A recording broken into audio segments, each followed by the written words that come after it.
Assalamualaikum warahmatullahi wabarakatuh. Saya Yuli Novianti Sunarko dari semester 4B akan menjelaskan tentang analisis minyak FFA. Di sini ada 9 poin. Poin yang pertama adalah mahasiswa mampu menjelaskan tentang lemak dan minyak serta perbedaan di antara keduanya. Lemak dan minyak terdiri dari trigliserida campuran yang merupakan ester dari gliserol dan asam lemak rantai panjang. Minyak pada umumnya tidak dapat dibedakan trigliseridanya, hanya dapat dibedakan dalam bentuknya. Asam lemak yang bersifat polar akan larut pada pelarut polar, sedangkan asam lemak yang bersifat nonpolar akan larut pada pelarut nonpolar. Perbedaannya dari suhu, minyak itu akan mencair, kalau lemak itu akan memadat. Gliseridanya, kalau minyak itu nabati, kalau lemak itu adalah hewani. Asam lemaknya, kalau minyak itu memiliki banyak ikatan rangkap, kalau lemak itu memiliki ikatan rangkap sedikit. Dari asalnya, minyak itu berasal dari tumbuhan, kalau lemak itu berasal dari hewan. Baunya, kalau minyak itu berbau tengi, kalau lemak itu tidak berbau tengi. Poin yang kedua, mahasiswa mampu menjelaskan tentang kegunaan lemak dan minyak. Di sini kegunaannya ada 4. Yang pertama untuk bahan pembuatan sabun, yang kedua untuk pelumas, yang ketiga sebagai obat-obatan, yang keempat untuk pengkilat cat. Poin yang ketiga, mahasiswa mampu menjelaskan tentang tujuan analisis lemak dan minyak. Tujuannya untuk mengetahui kerusakan yang terdapat dalam minyak atau lemak tersebut. Poin yang keempat, mahasiswa mampu menjelaskan tentang asam lemak dan pembentukan asam lemak bebas. Asam lemak bebas tidak terikat sebagai trigliserida. Hasil reaksi hidrolisis minyak adalah gliserol dan asam lemak bebas. Dan pembentukannya adalah adanya faktor panas, air, keasaman, dan enzim yang mengkatalis reaksi hidrolisis yang membentuk gliserol dan asam lemak bebas. Poin yang kelima, mahasiswa mampu menjelaskan tentang bahaya asam lemak bebas. Bahayanya itu terdapat racun pada minyak jika saat dipanaskan. Badan-badan keton akan mudah larut di dalam air. Poin yang keenam adalah mahasiswa mampu menjelaskan tentang prinsip penetapan kadar asam lemak bebas.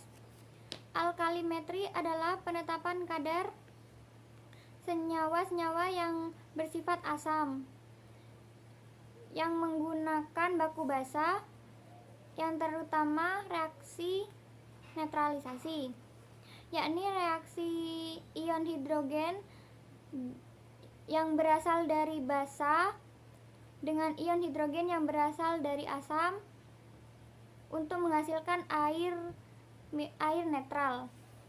Poin yang ketujuh, mahasiswa mampu menjelaskan tentang cara pengambilan sampel pada penetapan kadar asam lemak bebas. Yang pertama, siapkan formulir pengambilan, tanggal, dan pengkodean sampel. Siapkan wadah yang sudah disterilkan dengan alkohol. Setelah itu, masukkan sampel minyak menggunakan sendok steril ke dalam wadah tersebut. Lalu wadah tersebut diberi label waktu, kode, terus lokasi pengambilan. Setelah itu wadah tersebut dimasukkan ke dalam box untuk pengiriman ke laboratorium. Setelah itu dicek uji kadar asam lemaknya. Poin yang ke-8. Mahasiswa mampu menjelaskan tentang cara prosedur dalam penetapan kadar asam lemak bebas. Timbang sampel minyak sebanyak 20 gram lalu masukkan ke dalam Erlenmeyer. Setelah itu tambahkan larutan alkohol 96% sebanyak 50 ml. Lalu dihomogenkan secara kuat-kuat dan jangan lupa ditutup dengan pendingin balik. Setelah itu dipanaskan sampai mendidih.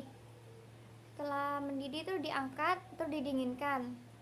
Setelah dingin ditambahkan dengan indikator PP 3-4 tetes.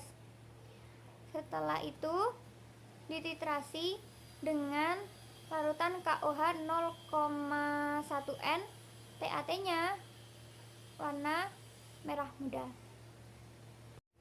Poin yang ke-9 adalah mahasiswa mampu menjelaskan tentang pembuatan larutan reaksi dan perhitungan dalam penetapan kadar asam lemak bebas.